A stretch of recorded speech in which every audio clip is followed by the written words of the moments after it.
तो गाइस, आप सभी लोगों का हमारे यूट्यूब चैनल इजी मैथ से हिस्ट्री सेंटर में स्वागत है। आज हम लोग कक्षा 6 के गणित सीखें। गणित में अभ्यास 3B के प्रश्नों को हल करेंगे।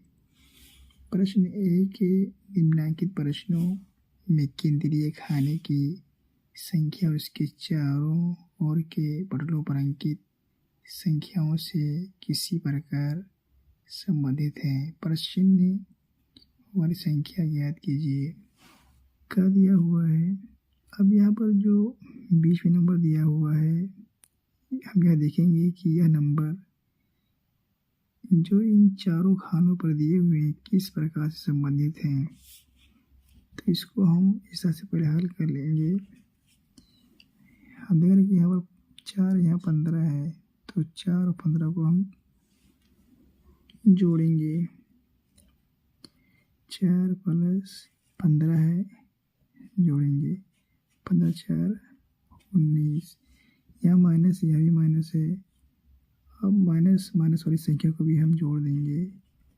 प्लस -3 और -7 हो जाएगा -10। तो हम 19 से 10 है, तो 19 में से 10 हम घटा देंगे, तो आपका आएगा 9। बीच के खाने में 9 दिया हुआ है। इसी तरह से हम सबको करेंगे। खा दिया हुआ है 21 11, इसको हम जोड़ देंगे। 21 प्लस 11, 1 1 2 2 1 3, 32 हो जाएगा। अब माइनस वाली संख्या को जोड़ देंगे। -9 प्लस -13 बराबर 9। 3 12 के 2 हासिल है 1 हासिल लिख जगह 2 -22। अब 32 में से हम 22 घटा देंगे। 2 में से 2 गया 0, 3 में 2 गया 1, अब गया 10। बीच के खाने में 10 है, तो इसी प्रकार से इसको भी हम हल करेंगे। 17 14 को हम जोड़ देंगे। 17 प्लस 14 बराबर 7 11 के 1 हासिल है 1 1 1 2 हासिल हो जाएगा 3 31। अब इसे जोड़ेंगे -18 प्लस -15 बराबर 8 5 11 के 3 हासिल है 1 1 1 2 हासिल हो जाएगा 3 -33। इसको हम घटाएंगे। 31 में से 33 नहीं घटेगा, तो -33 में से हम 31 घटाएंगे। 3 में से गया 2 और 3 गया 0। हम माइनस वाली संख्या से घटाए हैं, इसलिए पर यहाँ पर माइनस रहेगा। तो जो यहाँ पर आपका सवाल निशान है, जो यहाँ पर आपका प्रश्न चिन्ह है, इसी जगह पर हम -2 भरेंगे। तो विकल्प आपका 1 सही है। हम नीचे लिखेंगे विकल्प 1 -2 को प्रश्न चिन्ह के जगह पर भरा जाएगा।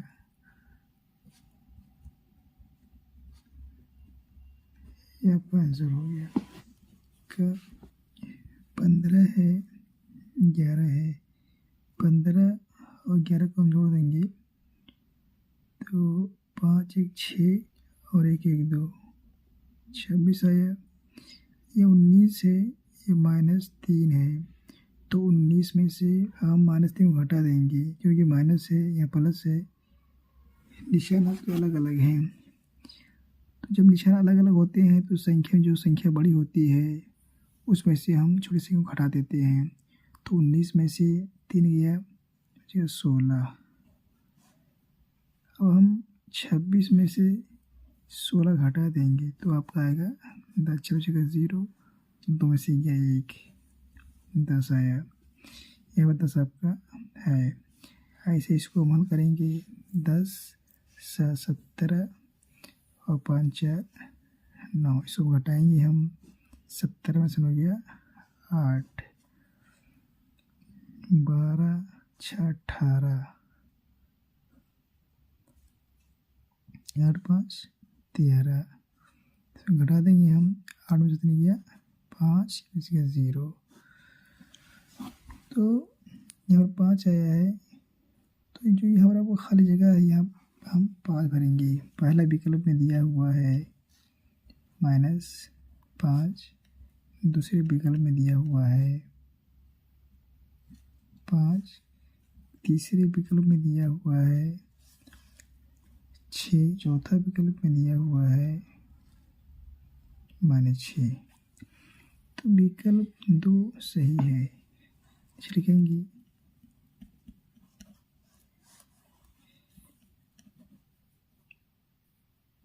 विकल्प 2 5 को प्रश्न चिन्ह के जगह पर भरा जाएगा। प्रश्न नंबर 3 है, अपनी अभ्यास पुस्तिका में खाली जगह भरिए। क्या है? 2 पूर्णांकों का योगफल सदैव खाली जगह होता है। 2 पूर्णांकों का योगफल सदैव पूर्णांक होता है। 2 पूर्णांक आप लीजिए 2 + 3, ये 2 पूर्णांक है। कह रहा है कि 2 पूर्णांकों को जोड़ने के बाद जो आता है आपका क्या आएगा? तो 2 पूर्णांकों को जोड़ने के बाद आपका पूर्णांक ही आता है। 2 3 5, जो आपका 5 है या वो एक पूर्णांक है। तो खाली जगह में भरेंगे हम पूर्णांक।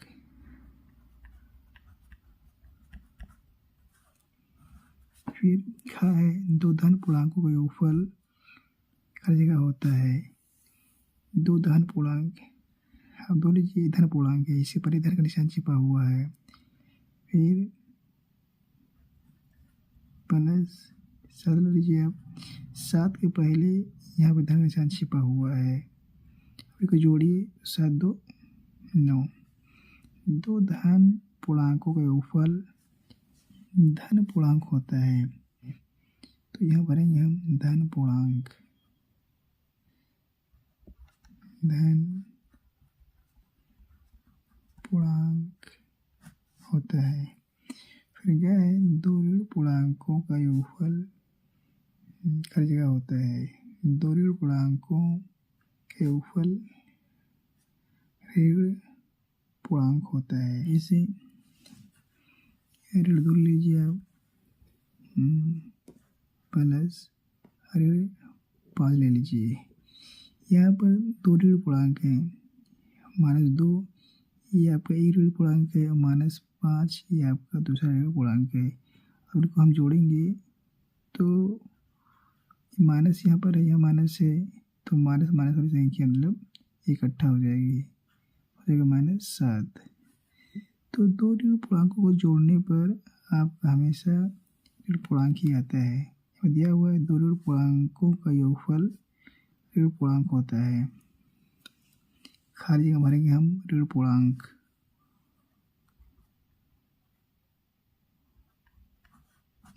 ऋण पूर्णांक, ये आपका आंसर हो गया। प्रश्न नंबर 4 है, सत्य अथवा असत्य बताइए। का किसी पूर्णांक तथा इसके योगात्मक प्रतिलोम का योगफल 0 होता है? यह सत्य है। ये मेरा किसी पूर्णांक तथा इसके योगात्मक प्रतिलोम का योगफल, कोई आप पूर्णांक लीजिए, 5 लीजिए, आप कहें कि इसका योगात्मक प्रतिलोम कितना होगा? तो -5 होगा। अब यहाँ कह रहा है कि योगफल 0 होता है, तो इनको हम जब योग करेंगे तो योगफल आपका 0 आएगा। 5 + -5 बराबर यहाँ प्लस है या माइनस है, यहाँ प्लस छिपा हुआ है, ये बराबर का माइनस है, तो यह नहीं जुड़ पाएगा क्योंकि चिन्ह अलग अलग है। तो 5 से 5 घट जाए तो आपका 0 आएगा, तो यह सत्य है। फिर कहा दिया शून्य ऋण पूर्णांक है। अगर कि शून्य के पहले ऋण का निशान है, जो असत्य है। शून्य के पहले कोई निशान नहीं होता है। शून्य ना आपका धनात्मक पूर्णांक है और ना ही ऋणात्मक पूर्णांक है। फिर क्या है, दो ऋण पूर्णांकों का योगफल धन पूर्णांक होता है, यह असत्य है।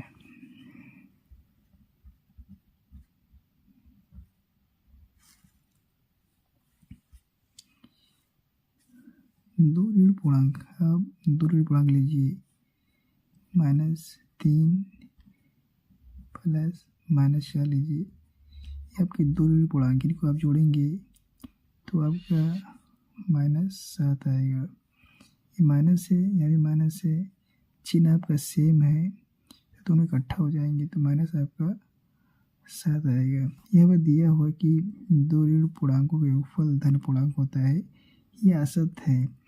दो ऋण पूर्णांकों का योगफल ऋण पूर्णांक ही आता है। यहाँ दिया हुआ किसी पूर्णांक और शून्य का योगफल उस पूर्णांक के बराबर होता है, यह सत्य है। किसी पूर्णांक और शून्य का योगफल उस पूर्णांक के बराबर होता है।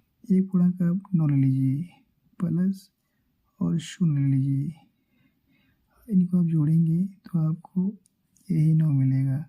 और इसमें यही कह रहा है किसी पूर्णांक और शून्य का योगफल उस पूर्णांक के बराबर होता है। यह पूर्णांक है 9, हमने शून्य लिया, अब इनको हम जोड़ेंगे तो आपको यही मिलेगा 9, तो यह सत्य है। यह बच्चा है एक ऋण और एक धन पूर्णांक का योगफल से जो धन पूर्णांक होता है, यह असत्य है।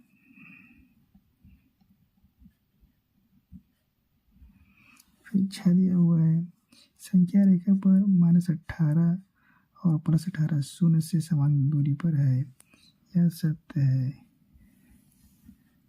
संख्या रेखा पर शून्य से दाएं तरफ आपका +18 रहता है और शून्य के बाएं तरफ आपका -18 रहता है।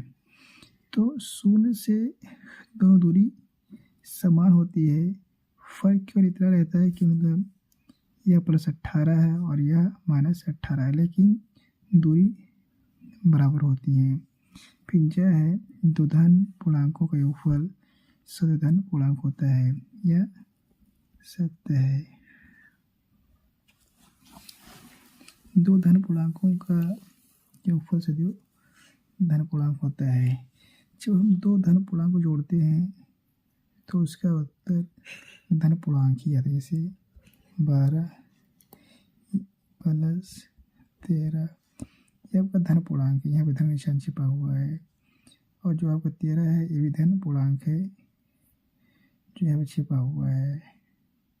यहाँ पर ये दोनों धन पूर्णांक हैं, कब जोड़ेंगे 3 2 5 1 1 2 25, ये आपका धन पूर्णांक, यहाँ पर आपका धन निशान छिपा हुआ है, तो यह सत्य है।